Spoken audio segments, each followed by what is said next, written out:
Hello students, आज हम standard 8 का प्रैक्टिस सेट 12.2 देख रहे हैं। इसमें देखो हमारा question first, mother is 25 year older than her son, find son's age if after 8 years ratio of son's age to mother's age will be 4/9। ये जो प्रैक्टिस सेट है 12.2 ये इक्वेशन बेस्ड है। मीन्स इस इंफॉर्मेशन से हमें इक्वेशन बनाना है और इक्वेशन बनाने के बाद उसको सॉल्व करके हमें जो भी पूछी रहेगी वैल्यू वो निकालनी है। करेक्ट। तो देखो अभी यहाँ पे बताया क्या गया है, mother is 25 year older than her son. Son के कंपेयर में उसकी मदर कितनी बड़ी है, 25 ईयर से बड़ी है। तो हम इस फर्स्ट कंडीशन का इक्वेशन कैसे बनाएंगे, सन का एज पता नहीं है पर उससे उसकी मदर 25 ईयर से बड़ी है, तो इस सन का जो एज है बताया नहीं गया है, मालूम भी नहीं है।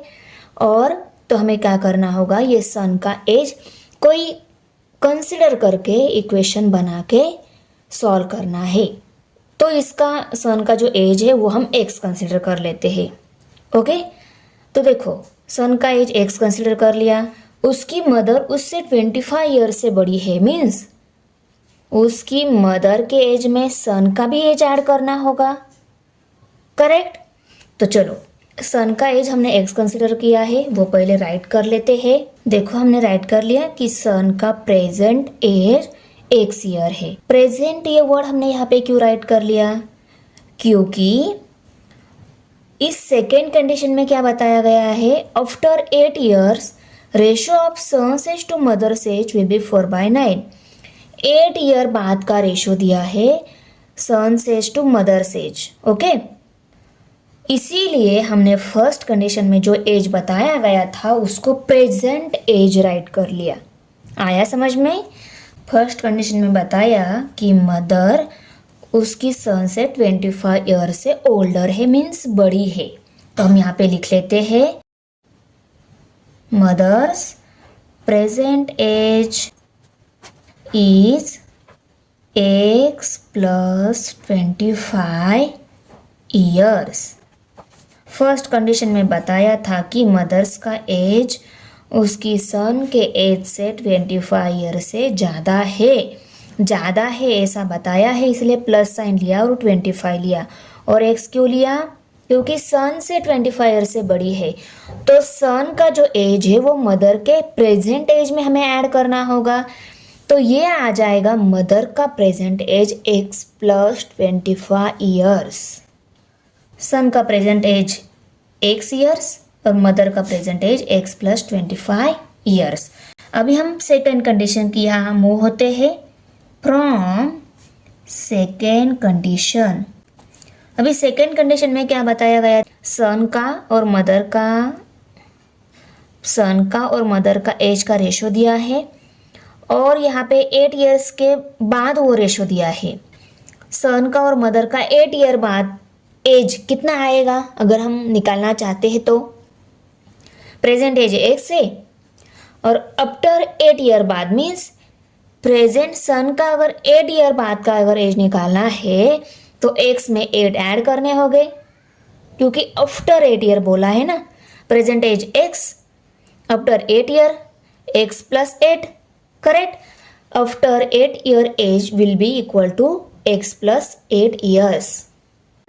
आफ्टर 8 ईयर्स है ना, तो यहाँ पे हम लिख लेते हैं after 8 years son's age will be x plus 8 years and mother's age कितना आएगा, mother's age will be, mother's का 8 ईयर बाद का एज कितना आएगा, प्रेजेंट एज में 8 ऐड होंगे, मीन्स x प्लस 25 ये प्रेजेंट एज है और आफ्टर 8 ईयर्स उसमें 8 ऐड करने होंगे equal to x plus 33 years.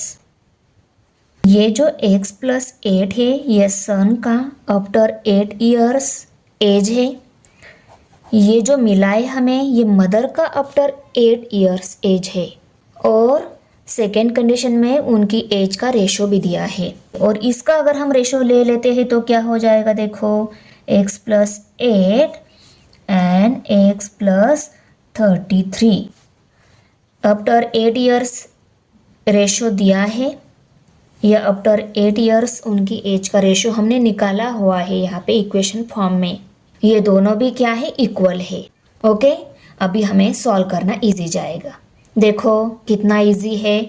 अभी हम इनकी ऐसी क्रॉस मल्टीप्लिकेशन करके इसको सॉल्व कर लेते हैं। Therefore 9 multiplied by x + 8 = 4 multiplied by x + 33। अभी इस 9 से इन दोनों को भी मल्टीप्लाई करेंगे, इस 4 से इन दोनों को भी मल्टीप्लाई करेंगे। 9 × x 9x प्लस 9 8 जार 72 72 इक्वल टू 4 × x 4x आ जाएगा प्लस 4 3 जार 12 12 का 2 यहाँ पे कैरी 1 4 3 जार 12 12 + 1 13 132। ओके, अभी यहाँ पे भी वेरिएबल टर्म है, यहाँ पे भी वेरिएबल टर्म है। इसको सॉल्व करना कैसे हमें पता है। इस 4x को हम इस साइड में लेकर आते हैं, 72 को हम इस साइड में भेज देते हैं, तो क्या हो जाएगा, लाइक टर्म एक साइड में और दूसरी भी कांस्टेंट टर्म एक साइड में मिल जाएगी। Therefore 9x - 4x = 132 - 72। Therefore 5x रह गए इक्वल टू 132 में से 72 सब्सट्रैक्ट हो गए तो रह गए 60। अभी x की वैल्यू निकालनी है तो 5 को हम इस साइड में लेकर आते हैं, 5 यहाँ पे मल्टीप्लाइड है, इस साइड में डिवाइड हो जाएंगे, तो x = 60 / 5। 60 को 5 से डिवाइड कर लेते हैं, 5 1 = 5 5 1 = 5, 6 में से 5 सब्सट्रैक्ट हो गए, रहेगा 1 1 एंड 0 10 हो गए, 5 2 = 10। x की वैल्यू कितनी आ गई, 12। x = 12 आ गई। और x हमने क्या कंसिडर किया था, सन्स प्रेजेंट एज, वो कितना आ गया, 12 इयर्स। और हमें सन्स का प्रेजेंट एज ही फाइंड आउट करने को बोला था, वो हमें 12 इयर्स मिल गया है, तो हम यहाँ पे राइट कर लेते हैं, the son's present age is 12 years. Question number 2 है, the denominator of a fraction is greater than its numerator by 12। If the numerator is decrease by 2 and the denominator is increased by 7, the new fraction is equivalent with 1/2. Find the fraction. हमें fraction find out करना है। First condition में क्या बताया गया है, denominator ये क्या है, बड़ा है। फ्रैक्शन में फ्रैक्शन कैसा रहता है, एक सिंपल लाइन, ऊपर न्यूमरेटर नीचे डिनोमिनेटर, करेक्ट।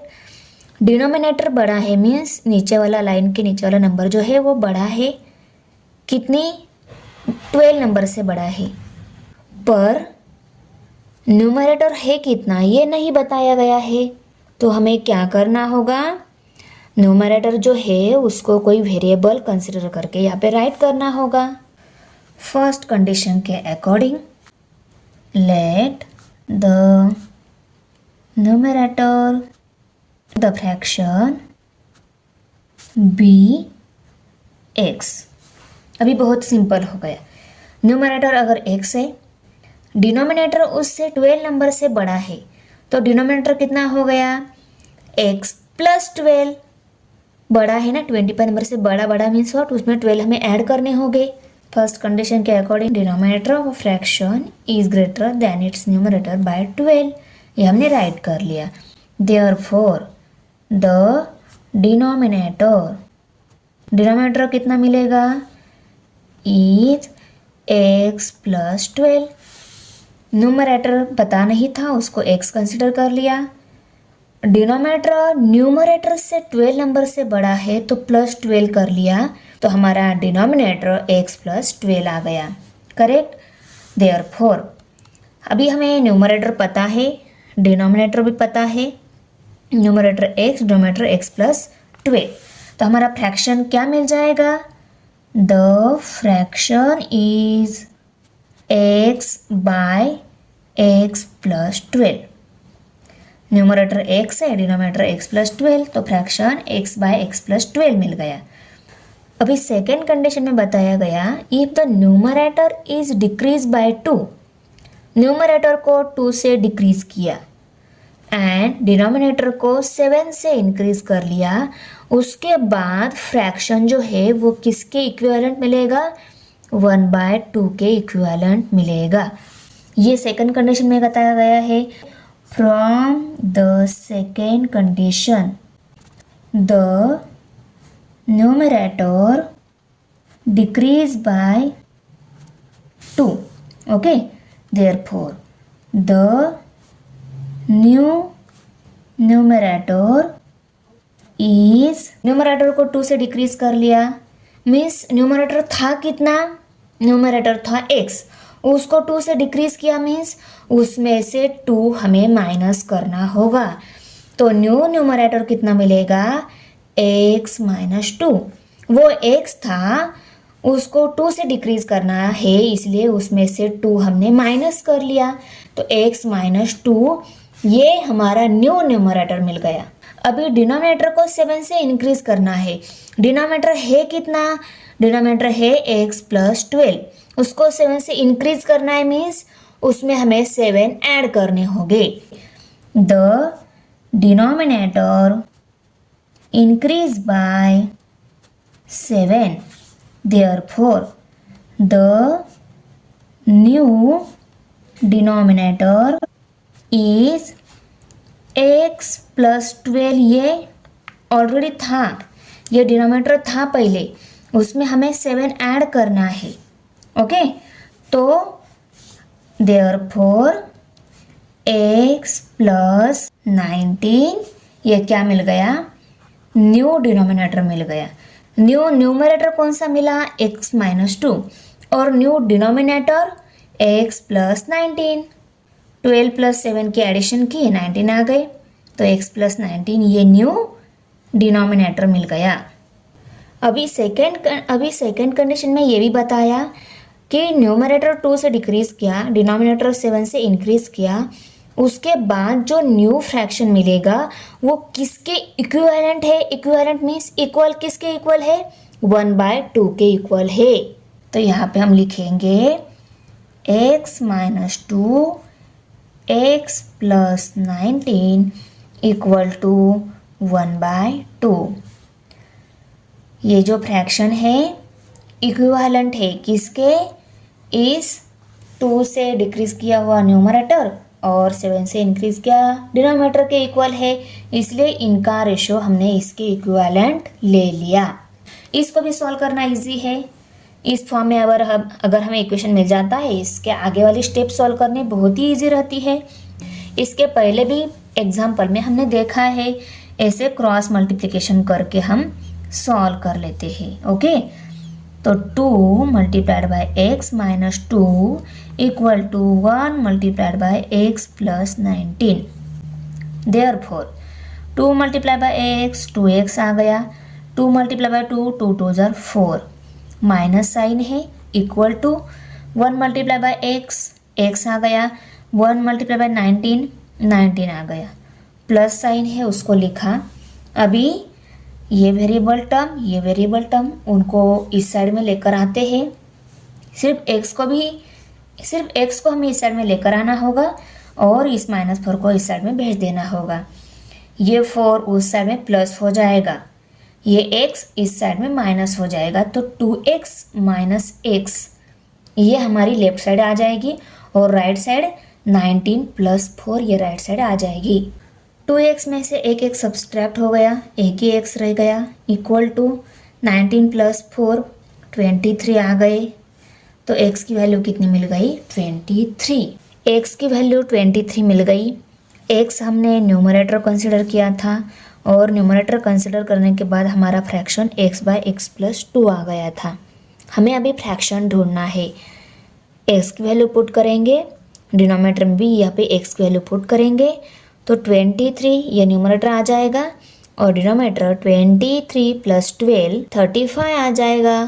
तो चलो हम फ्रैक्शन निकाल लेते हैं। Therefore x by x plus 12 equal to x की वैल्यू 23, यहाँ पे भी x की वैल्यू 23 प्लस 12 है यहाँ पे, equal to 23 bye 35।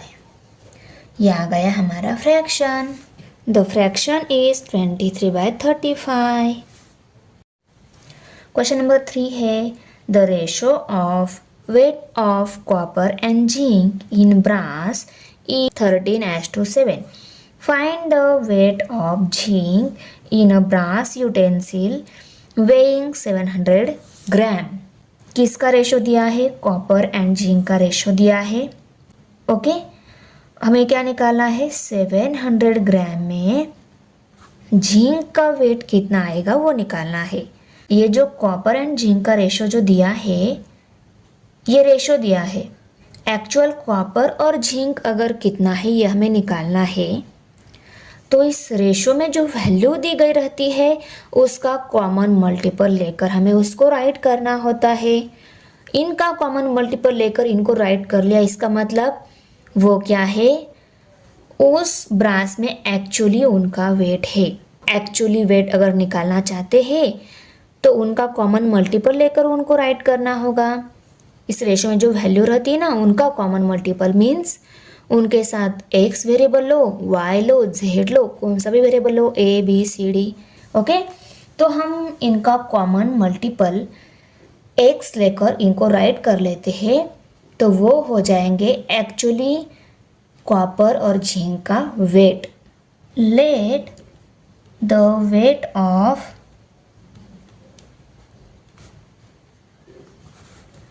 Copper is 13x gram. ये ग्राम में दिया है इसलिए ये वैल्यूज भी हमने ग्राम में ही ले ली। उसके बाद then the weight of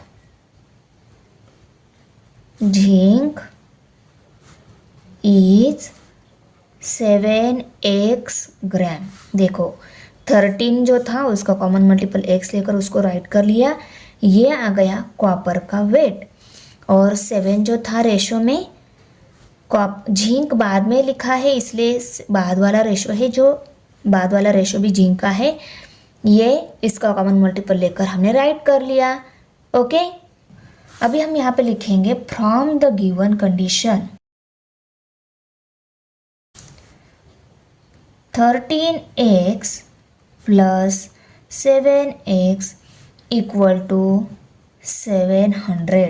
13x plus 7x 20x हो गए इक्वल टू 700।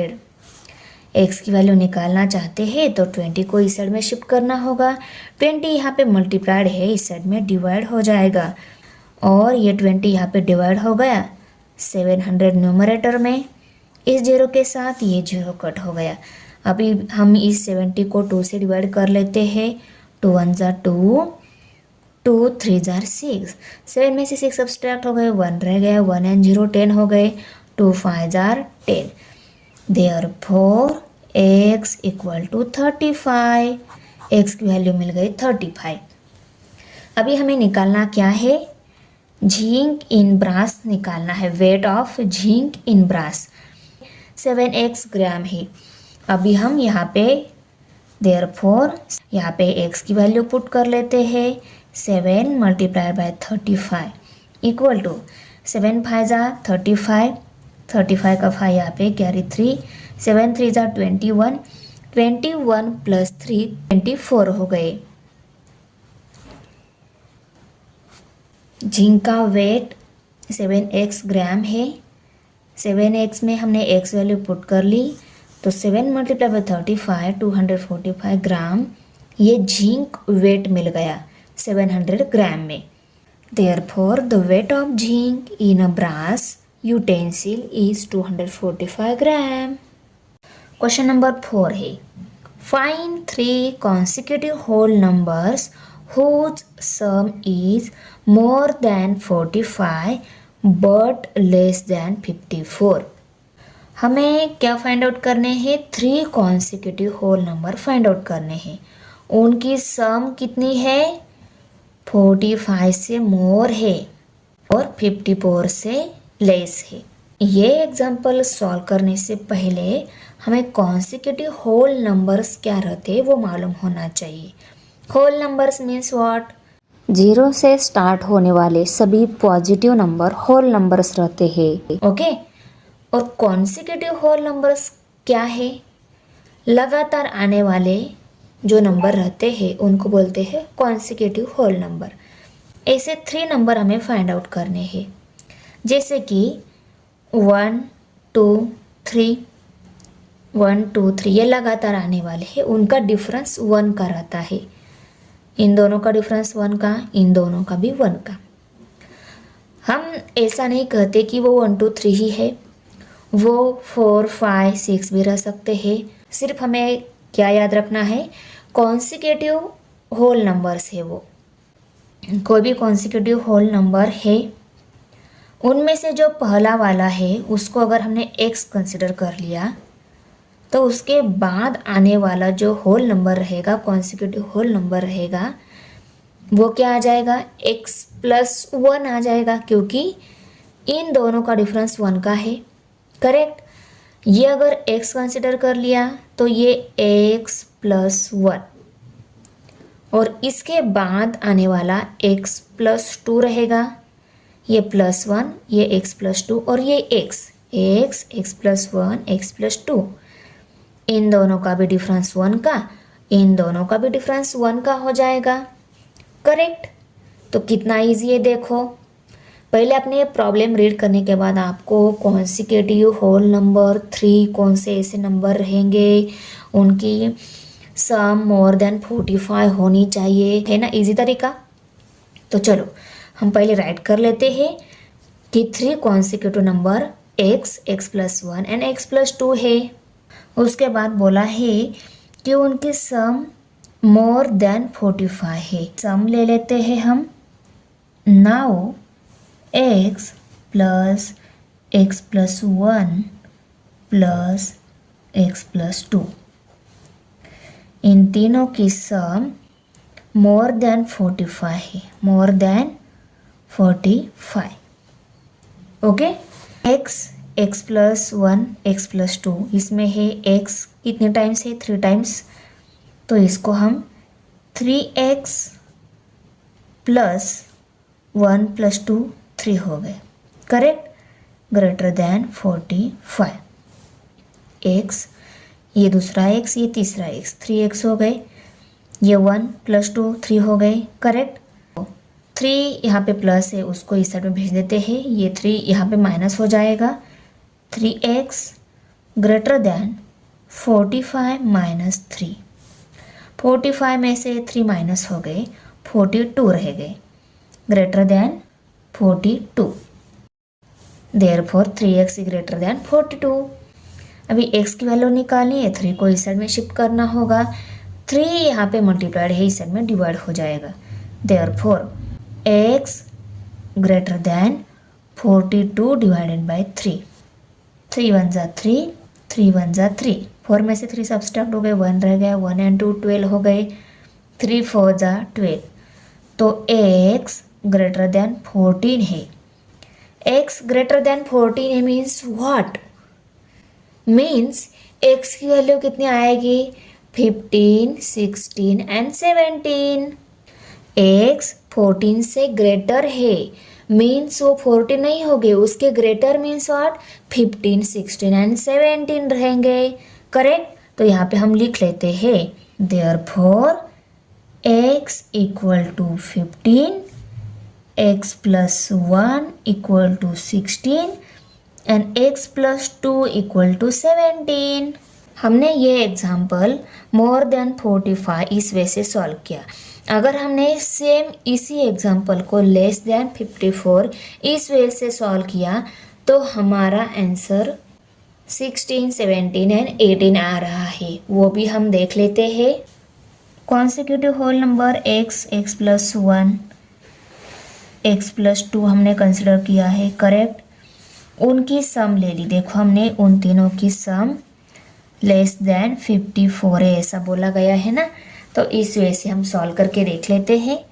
यहाँ पे भी x plus x plus x 3x हुए, तो यहाँ पे हम 3x प्लस 3 ऐसा लिखेंगे, लेस देन 54, करेक्ट। x की वैल्यू निकालनी है, पहले हम 3 को शिफ्ट करेंगे, बाद में इस 3 को शिफ्ट कर लेते हैं। 3x इक्वल टू 54 माइनस 3, ये 3 यहाँ पे प्लस था, इसको राइट साइड में लेकर आ गए हम, ये माइनस हो गया, करेक्ट। 54 में से 3 सब्सट्रैक्ट हो गए, 51 रह गए, ओके।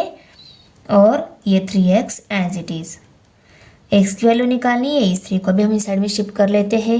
3 यहाँ पे मल्टीप्लाइड है, इस साइड में डिवाइड हो जाएगा, therefore x greater than 51 divided by 3, 3 1 जा 3, 3 1 जा 3, 5 में से 3 सब्सट्रैक्ट हो गए, 2 रह गए, 2 and 1 21, 3 7 जा 21। तो x की वैल्यू कितनी, x वैल्यू लेस है 17 से, मीन्स x वैल्यू कितनी है 16। x अगर 16 है तो x प्लस 1, देखो x इक्वल टू 16 है, x प्लस 1 कितना मिलेगा 17, और x प्लस 2 कितना मिलेगा 18। 16, 17, 18, ये 3 कॉन्सिक्यूटिव नंबर हमें मिल गए। The 3 consecutive whole numbers are 15, 16, 17 और 16, 17, 18। मोर देन इस वे से सॉल्व किया तो ये तीनों मिल गए थे, लेस देन इस वे से सॉल्व किया तो ये 3 मिल गए हमें। तो आप एग्ज़ाम में ग्रेटर देन या लेस देन कौन से भी एक ही वे से सॉल्व करो, आपने आंसर लिखा, आपका आंसर करेक्ट है। क्वेश्चन नंबर 5 है, इन अ 2-digit number, digit at the tens place is twice the digit at unit place।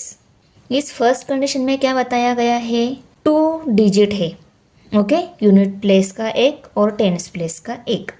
Unit place का जो डिजिट है उसके कंपेयर में टेंस प्लेस डिजिट ट्वाइस है, मीन्स यूनिट प्लेस डिजिट हमें पता नहीं है, उसको अगर हमने x कंसिडर कर लिया तो टेंस प्लेस का डिजिट 2x आ जाएगा, करेक्ट। तो हम यहाँ पे फर्स्ट कंडीशन के अकॉर्डिंग राइट कर लेते हैं कि यूनिट प्लेस का डिजिट x है और टेंस प्लेस का डिजिट 2x आ जाएगा। यूनिट प्लेस का डिजिट x कंसिडर कर लिया, the digit at the tens place is twice the digit at the unit place, therefore the digit at the tens place is 2x। Unit place का digit x है हमने मान लिया, और इसको x मान लिया तो टेंस प्लेस का डिजिट हमें 2x मिल जाएगा। ये यूनिट प्लेस का डिजिट, ये टेंस प्लेस का डिजिट नंबर ऑब्टेन करना है, तो कैसे आ जाएगा, the number equal to unit place का डिजिट है x प्लस टेंस प्लेस का डिजिट कौन सा है 2x। यूनिट प्लेस का डिजिट है, ये टेंस प्लेस का डिजिट है, हमें नंबर ऑब्टेन करना है।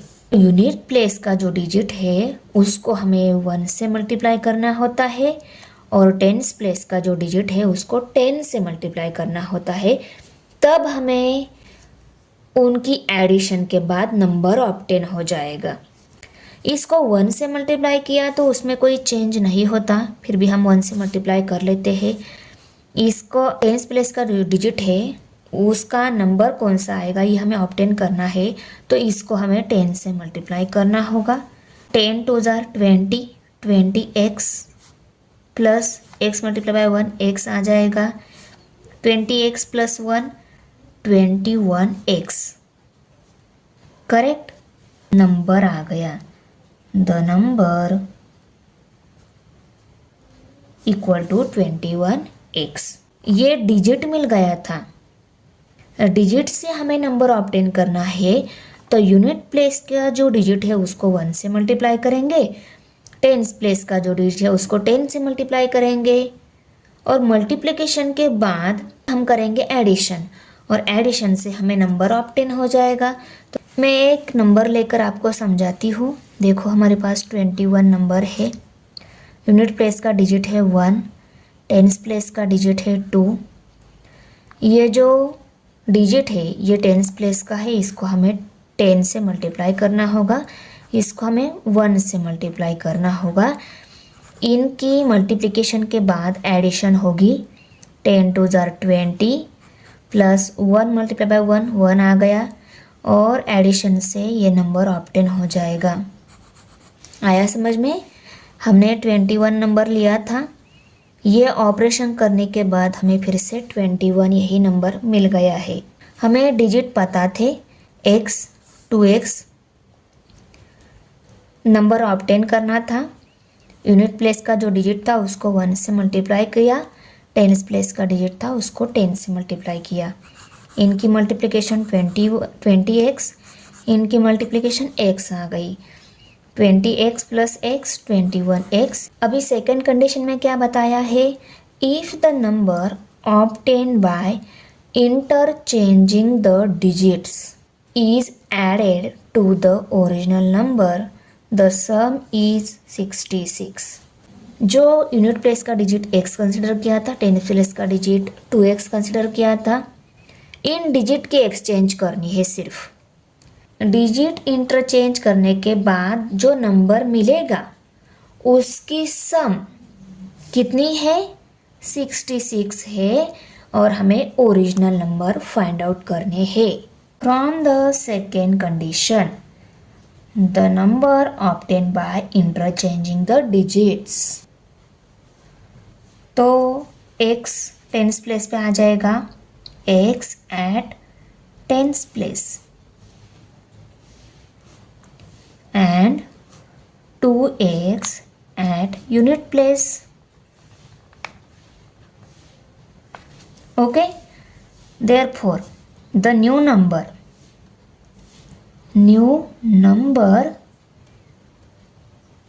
equal to,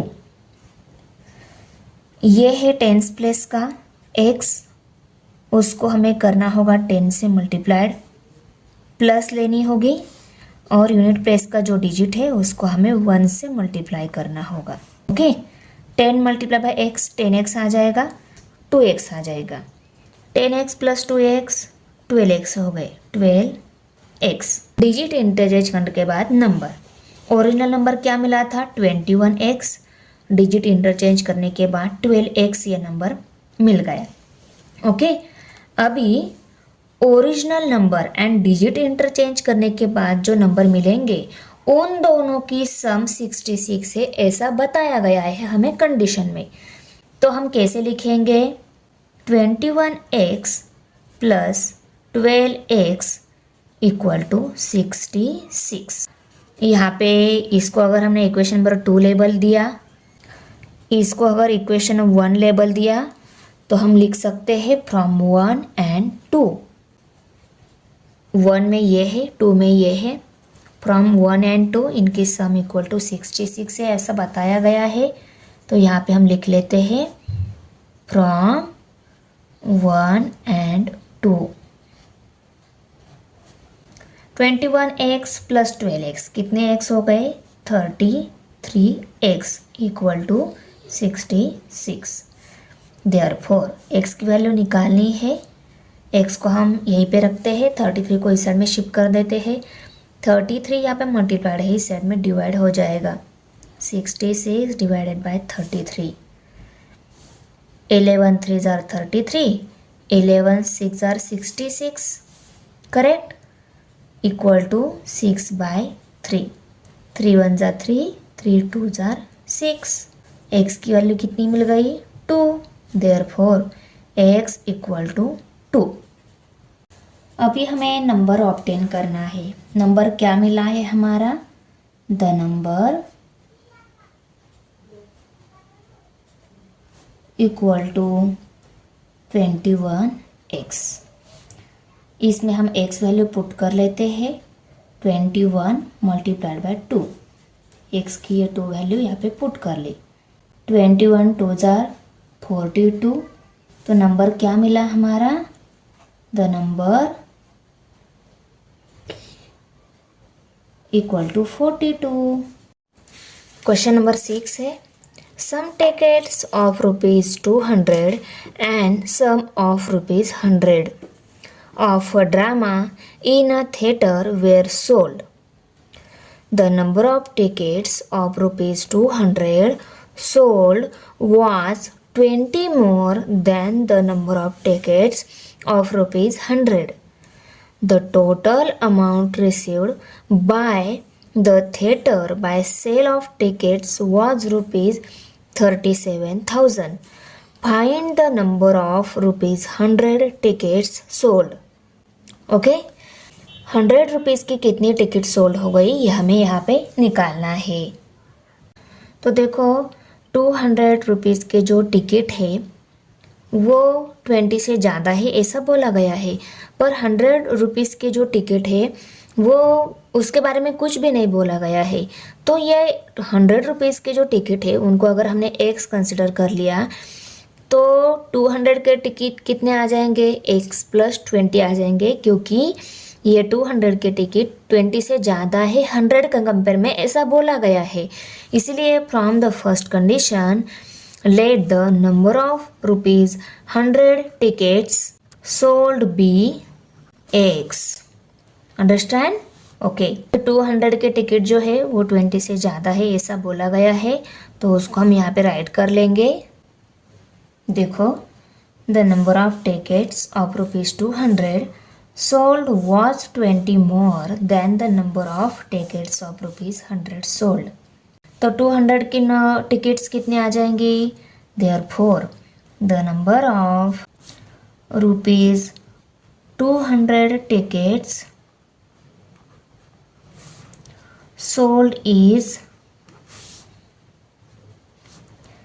x + 20।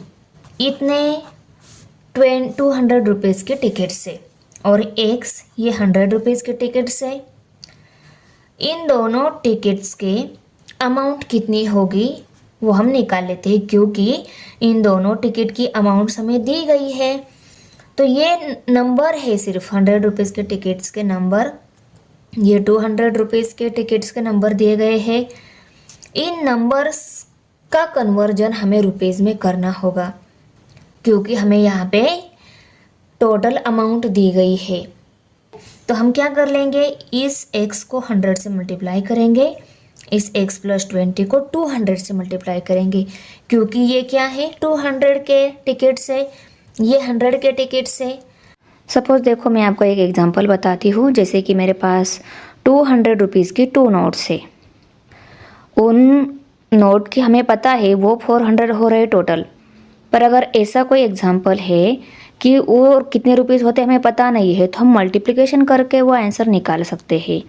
मैंने क्या बताया, 200 रुपीज़ की 2 नोट्स है, उसके कितने रुपीज़ होते हमें पता नहीं है, तो हम क्या करेंगे 2 × 200 करेंगे। तो 2 × 200 कितने हो गए 400। तो हमारा आंसर क्या आ गया, correct. Okay the amount receive by the sale of tickets is 100 × x plus 200 × x + 20 equal to 37,000। ये अमाउंट रिसीव हो गई, ये नंबर हमें दिया गया है और ये अमाउंट हमने निकाली। तो 100 × x 100x आ जाएगा, प्लस 200 × x 200x, 200 × 20, 2 2 ज़ार आता है 4 और ये 3 0 है, तो 4000 आंसर आ गया इक्वल टू 37,000। ये भी टोटल अमाउंट ही है, पर ये वेरिएबल फॉर्म में लिखी हुई है क्योंकि हमें पता नहीं है, और ये दी गई है, ये दोनों इक्वल ही है। अंडरस्टैंड? अभी 100x plus 200x like term की एडिशन हो जाएगी यहाँ पे। 100x प्लस 200x 300x हो गए, 300x प्लस 4000 इक्वल टू 37,000। अभी देखो x की वैल्यू निकालनी है, पहले हम 4000 को इस साइड में शिफ्ट कर देते हैं, बाद में 300 को इस साइड में शिफ्ट करेंगे। Therefore 300x equal to 37,000 minus 4000। अभी देखो 37 में से 4000 सब्सट्रैक्ट हो गए, 33,000 रह गए, और यहाँ पे 300x है, करेक्ट। अभी x की वैल्यू निकालनी है, 300 को भी इस साइड में शिफ्ट कर देते हैं। 300 यहाँ पे मल्टीप्लाइड है, इस साइड में डिवाइड हो जाएगा, तो कैसे मिलेगा, लेफ्ट साइड में सिर्फ x रहेगा, तो x equal to 33,000 divided by 300। देखो ये 2 0 के साथ ये 2 0 कट हो गए, क्या रह गया, x इक्वल टू 3 3 एंड 0, और डिनोमिनेटर में 3 है, 3 1 जा 3, 3 1 जा 3, 3 1 जा 3, और ये 0, 110। x की वैल्यू क्या आ गई, 110। और x हमने क्या कंसिडर किया था, नंबर ऑफ 100 रुपीज़, वो हमें मिल गई 110। x हमने number of 100 rupees ticket consider किया था, वो हमें मिल गया है 110। तो हम आंसर में लिख लेते हैं, therefore the number of rupees 100 tickets sold were 110। Question number 7 है, of the 3 consecutive natural numbers 5 times the smallest number is 9 more than 4 times the greatest number. Find the numbers. 3 consecutive natural numbers है। मैंने आपको consecutive numbers के बारे में बताया है कि consecutive numbers कौन से रहते हैं, लगातार आने वाले नंबर रहते हैं, जैसे कि 1 2 3, 3 4 5, 5 6 7, ऐसे लगातार आने वाले 3 नंबर्स रहते हैं, उनको बोलते हैं consecutive natural नंबर्स। ओके, अभी कॉन्सिक्यूटिव नेचुरल नंबर्स बोला है, नेचुरल नंबर लगातार आने वाले नंबर्स हमें यहाँ पे फाइंड आउट करने हैं। ओके, अभी देखो इंफॉर्मेशन में क्या बताया गया है, 3 कॉन्सिक्यूटिव नेचुरल नंबर्स है, वो हमें निकालने हैं। तो हम 3 कॉन्सिक्यूटिव नेचुरल नंबर्स को पहला x कंसिडर कर लेते हैं, तो दूसरा क्या आ जाएगा x प्लस 1, और तीसरा क्या आ जाएगा x प्लस 2, क्योंकि x plus 1 and x plus 2 her 2 number का डिफरेंस 1 का रहता है, इनका भी डिफरेंस 1 का, इनका भी डिफरेंस 1 का। इसीलिए पहले को अगर हमने x कंसिडर किया, दूसरा जो है उससे 1 से मोर रहेगा, इसीलिए वो x प्लस 1 आ गया, और इसके बाद आने वाला वो इससे भी 1 से मोर रहेगा, मीन्स ये x प्लस 2 आ जाएगा। इसीलिए हमने पहले नंबर को x मान लिया, दूसरा x प्लस 1, तीसरा x प्लस 2 आ जाएंगे। तो हम ये राइट कर लेते हैं आंसर में, let the 3 consecutive natural numbers be x plus 1 and x plus 2। इनमें से देखो सबसे स्मॉलेस्ट एंड ग्रेटेस्ट के बारे में बोला गया है, तो x ये स्मॉलेस्ट है एंड x प्लस 2 ये क्या है, ग्रेटेस्ट है। तो यहाँ पे हम राइट कर लेते हैं x is the smallest and x plus 2 is the greatest.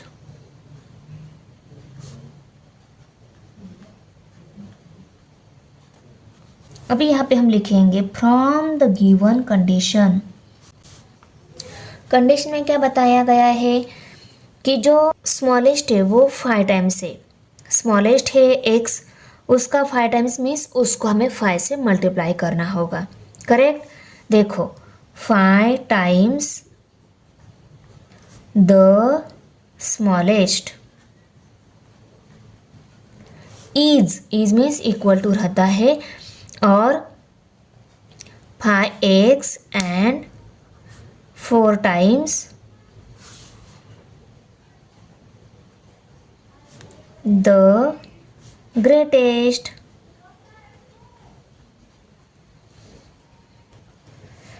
5 times the smallest means 5x। अभी उसके बाद क्या बोला है, 4 times the greatest. 4 time greatest means 4 times greatest x plus 2।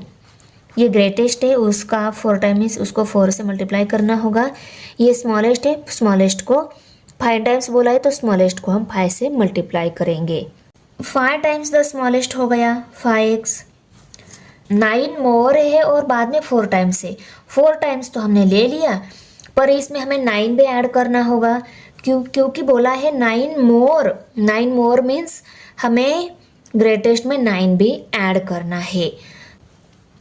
5x is greater than 4x plus 2 by 9। 5x और जो greater number है वो इक्वल कब हो जाएंगे, इसमें हमें 9 ऐड करना होगा। तो वो कैसा आ जाएगा, 5x equal to 4 multiplied by x plus 2 plus 9। अभी देखो 5x equal to 4 multiply by x, 4x आ गए, 4 मल्टीप्लाई बाई 2, 4 2 जार 8 प्लस 9, 8 प्लस 9 17 हो गए, plus 4x equal to 5x। ये इसकी जैसी टर्म है, मीन्स ये दोनों लाइक टर्म है, इसको हम इस साइड में लेकर आते हैं। Therefore 5x minus 4x equal to 17। ये 4x यहाँ पे प्लस था, इस साइड में माइनस हो गया, और अभी 5x में से 4x सब्सट्रैक्ट हो गया, एक ही x रह गया, x इक्वल टू 17। x की वैल्यू कितनी मिल गई, 17। x ये सबसे स्मॉलेस्ट नंबर हमने कंसिडर किया था, उसकी वैल्यू 17 मिल गई है। x प्लस 1 उसके बाद के आने वाला कॉन्सिक्यूटिव नंबर है, करेक्ट ना। ये पहला कॉन्सिक्यूटिव नंबर, ये दूसरा, और x प्लस 2 ये जो आएगा तीसरा कॉन्सिक्यूटिव नंबर। अभी दूसरा कॉन्सिक्यूटिव नंबर निकालना है तो x वैल्यू 17 मिली है, प्लस 1 करना होगा, 18 ये नंबर मिल गया। ये 17 प्लस 2 इसका मतलब ये 19। ओके, तो 17, 18 एंड 19 कॉन्सिक्यूटिव नेचुरल नंबर हमें मिल गए। Therefore the 3 consecutive natural numbers are 17, 18 and 19। Question number 8 है, Raju sold a bicycle to Amit at 8% profit. Amit repaired it, spending rupees 54. Then he sold the bicycle to Nikhil for rupees 1134 with no loss and no profit.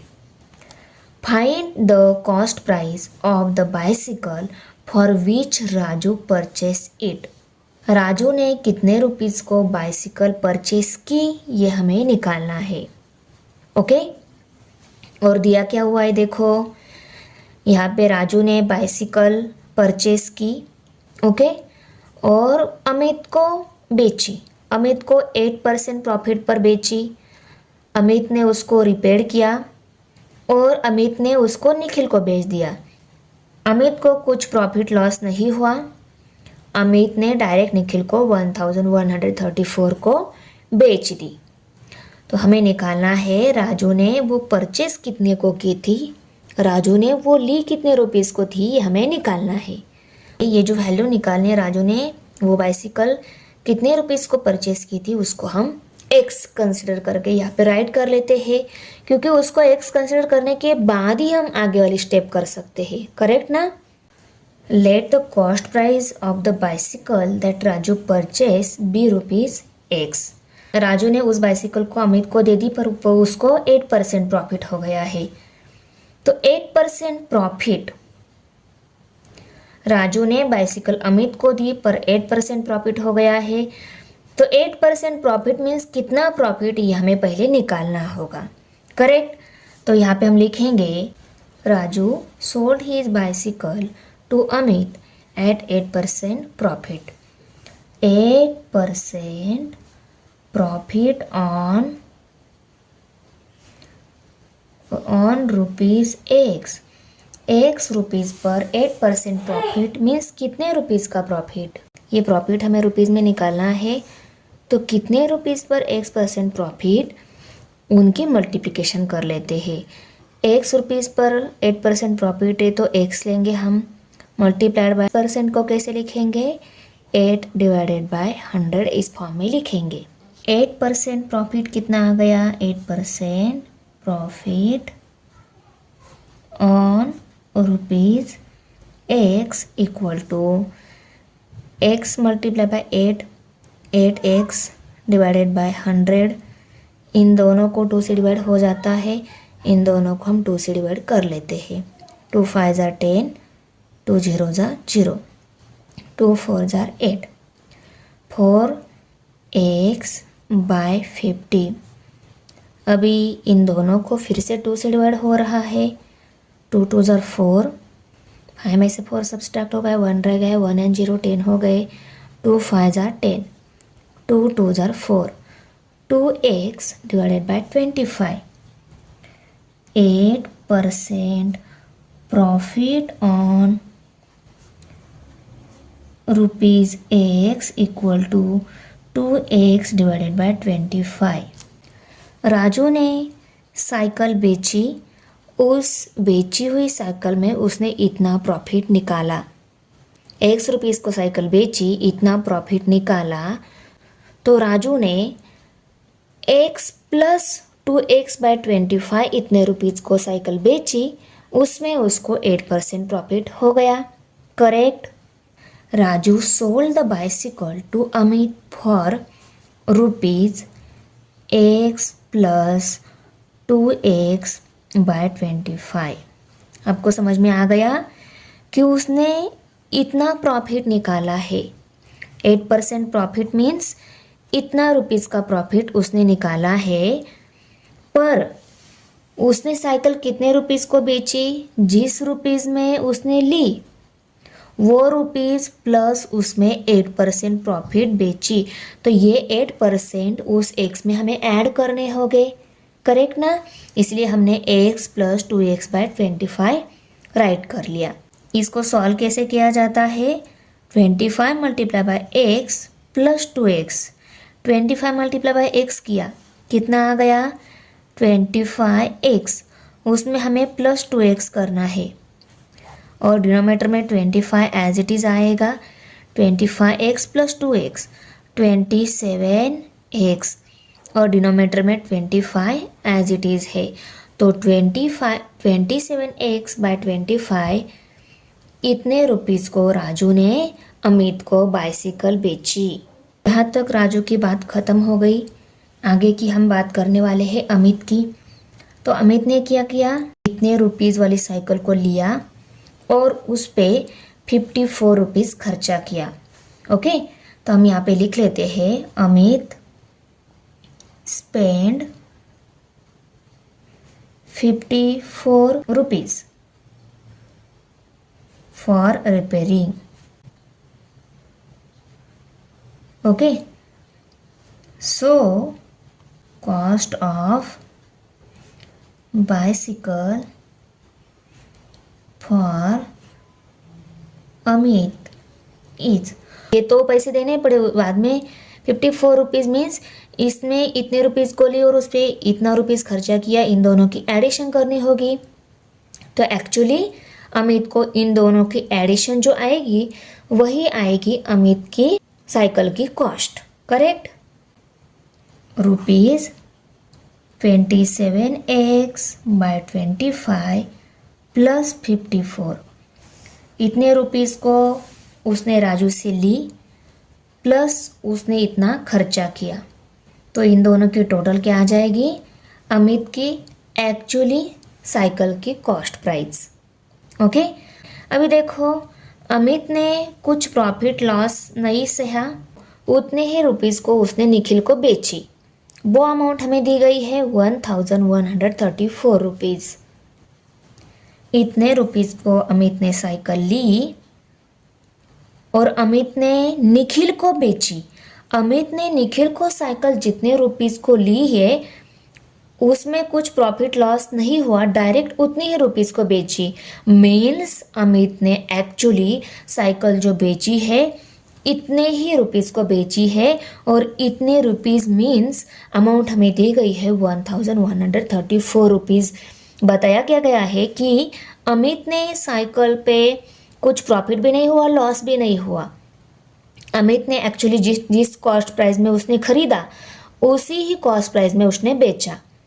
Means ये price हमें amount में दी भी गई है, ये हमें equation form में मिली, पर हमें अमाउंट में दी गई है 1134 रुपीज़। कि Amit sold the bicycle to Nikhil for rupees 1134 with no loss no profit. Amit को लॉस भी नहीं हुआ, प्रॉफिट भी नहीं हुआ।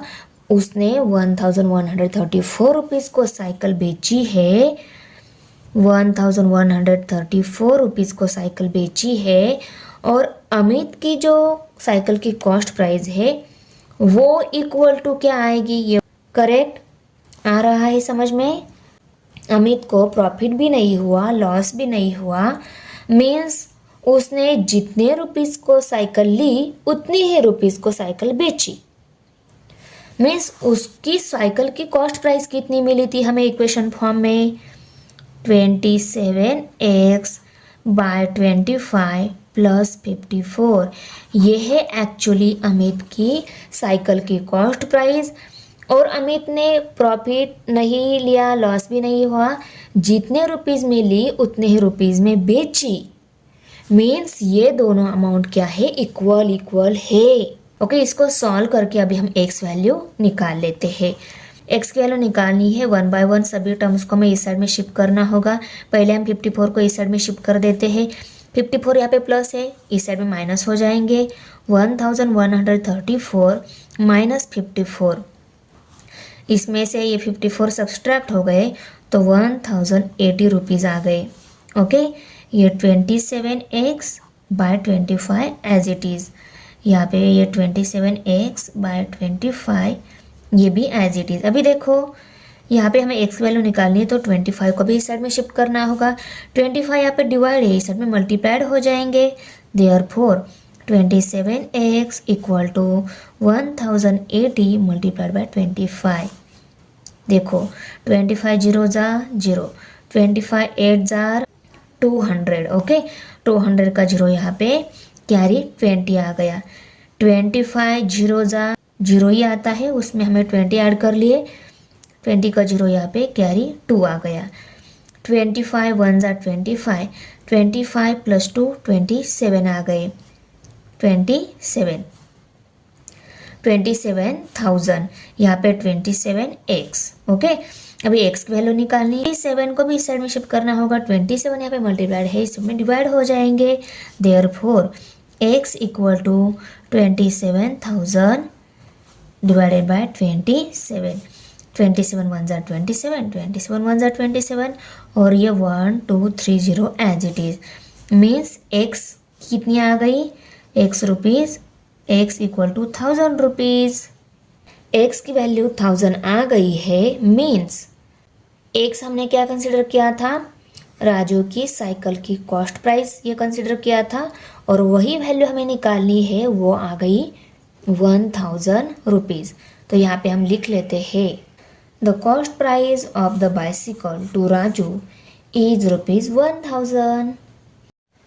क्वेश्चन नंबर 9 है, a cricket player scored 180 runs in the first match and 257 runs in the second match.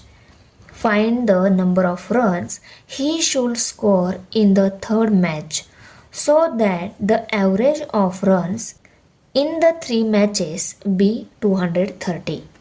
बहुत ही इजी प्रॉब्लम है। देखो, क्रिकेट में फर्स्ट मैच का स्कोर दिया है, सेकंड मैच का स्कोर दिया है, थर्ड मैच का स्कोर हमें निकालना है, और एवरेज ऑफ द मैच भी दिया गया है। तो थर्ड मैच का स्कोर जो निकालना है उसको हम पहले x कंसिडर करके यहाँ पे राइट कर लेंगे। Let the cricket score x runs in the third match. Okay, अभी देखो हमारे पास फॉर्मूला क्या है, एवरेज ऑफ द मैच, जिसका एवरेज निकालना है उसको लिखना है, हमें मैच का एवरेज निकालना है, तो हम एवरेज ऑफ द 3 मैचेस ऐसा लिखेंगे, of 3 match equal to first match runs scored plus second match runs plus third match runs. जिन 3 मैचेस का हमें एवरेज निकालना है उनका एवरेज इक्वल टू वो 3 मैचेस डिवाइडेड बाय 3। ये 3 टाइप के मैचेस है इसलिए डिवाइडेड बाय 3 लेंगे। ये 4 टाइप की होती या 5 टाइप की होती वही नंबर हमें नीचे लेना है। 5 टाइप की होती तो 5 लेना है, 4 टाइप की है तो 4 लेना है। यहाँ पे 3 टाइप की दी गई मैचेस तो यहाँ पे हमने 3 ले लिया। ये एक फॉर्मूला है निकालने का, okay. Of runs, average of 3 matches of runs equal to first match runs plus second match runs plus third match run. ये फॉर्मूला है। इस फॉर्मूले में हम सभी वैल्यूज पुट कर लेते हैं। फर्स्ट मैच का रन कितना दिया गया है 180 प्लस सेकंड मैच के रन्स कितने दिए गए हैं 257 प्लस थर्ड मैच के रन हमें निकालने हैं, उसको हमने एक्स कंसिडर किया तो उसको एक्स ही लिखेंगे डिवाइडेड बाय 3। और हमें average of 3 match of runs दिया गया है 230। इसकी वैल्यू भी दी गई है, उसको पुट कर लिया। अभी एक्स की वैल्यू निकालना बहुत ही ईजी है। इन दोनों की हम एडिशन कर लेते हैं। एडिशन कितनी आ गई 7, 13 का 3 यहाँ पे कैरी 1, 4 हो गए plus x divided by 3 230। X की वैल्यू निकालनी, पहले थोड़ी कोई साइड में शिफ्ट कर देते, ठीक यहाँ पे डिवाइड है इस साइड में मल्टीप्लाइड हो जाएंगे। 437 plus x as it is है, 3 को हमने इस साइड में शिफ्ट कर दिया, 3 यहाँ पे डिवाइड था इस साइड में मल्टीप्लाइड हो गया। पहले हम इनकी मल्टीप्लिकेशन कर लेते हैं। 3 0 0, 3 3 9, 3 2 6 equal to 437 plus x. X की वैल्यू निकालनी है तो इसको भी इस साइड में शिफ्ट करना होगा। ये यहाँ पे प्लस से इस साइड में माइनस हो जाएंगे। 690 माइनस 437 इक्वल टू एक्स। 10 में से 7 सब्सट्रैक्ट हो गए, 3 रह गए। 8 में से 3 सब्सट्रैक्ट हो गए, 5 रह गए। 6 में से 4 सब्सट्रैक्ट 2 रह गए equal to x. Means x की वैल्यू कितनी आ गई 253। तो एक्स हमने थर्ड मैच का रन स्कोर कंसिडर किया था, वो हमें मिल गया 253। The cricket should score 253 runs in the third match. Question number 10 है Sudhir's present age is 5 more than 3 times the age of Viru. Anil's age is half the age of Sudhir. If the ratio of the sum of Sudhir's and Viru's age to 3 times Anil's age is 5:6, then find Viru's age. बहुत ही simple problem है। अभी पहले condition में क्या बताया गया है देखो, Sudhir's present age is 5 more than 3 times the age of Veeru. पर वीरू का एज हमें पता नहीं है तो वीरू का एज हमें एक्स कंसिडर करना होगा। तो from first condition Veeru's present age is x year हम कंसिडर कर लेते, यहाँ पे लिख लेते हैं। वीरू के कंपेयर में सुधीर का प्रेजेंट एज 5 से मोर है, 5 से मोर है एंड 3 times द वीरूज एज बोला है। मीन्स वीरू का जो एज है उसको हमें 3 से मल्टीप्लाई करना होगा और उसमें 5 ऐड करना होगा। Sudhir's present age is 5 more than 3 times the age of Veeru. Veeru के एज के 3 times से 5 more है। मीन्स वीरू का एज अगर x है, x मल्टीप्लाई बाय 3 करना होगा और उसमें प्लस 5 करना होगा। तो यहाँ पे हम लिखेंगे then Sudhir's present age is 3x plus 5 years। 3 times the Viru's age and 5 more. उसके बाद में Anil's age is half the age of Sudhir. Anil का एज कितना बताया गया है? सुधीर के एज के हाफ है वो अनिल का एज। अनिल का एज हाफ है सुधीर के कंपेयर में, तो अनिल का एज कितना आएगा?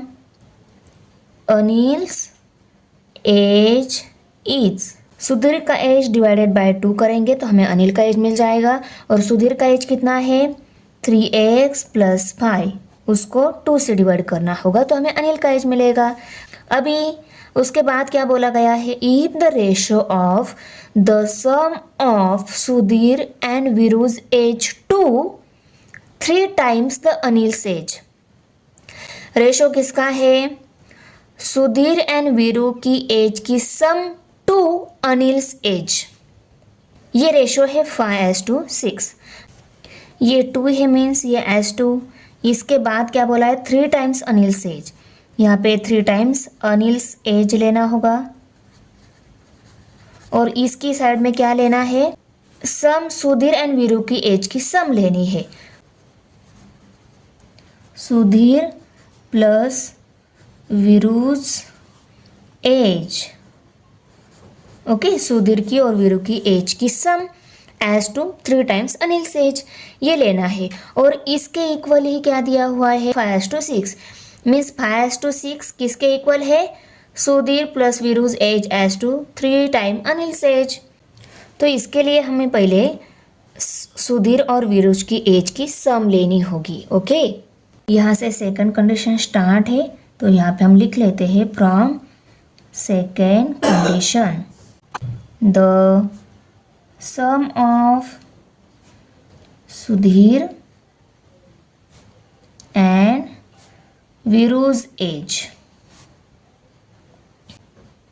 ages, okay, therefore x plus 3x plus 5 equal to 4x plus 5 years। Sudhir का एज 3x plus 5 है, वीरू का एज x है, इन दोनों की सम ले ली, x plus 3x 4x हो गए, उसमें प्लस f 5 ऐड कर लिया, 4x plus 5 ये आ गया sum of Sudhir and Veeru's age. अभी हमें लेना होगा 3 times Anil's age. 3 multiply by Anil's age कितना है? अनिल एज 3x plus 5/2 है, 3x plus 5/2। अनिल की एज की 3 टाइम है, ओके, तो ये 3 टाइम अनिल एज ले लिया। यहाँ पे ईयर्स। अभी हमें इन दोनों को इक्वल के एक साइड में लेना है और दूसरी साइड में 5:6 लेना है, क्योंकि इनका रेशो और ये रेशो इक्वल आता है। अभी हम यहाँ पे क्रॉस मल्टीप्लिकेशन करके इसको सॉल्व कर लेते हैं।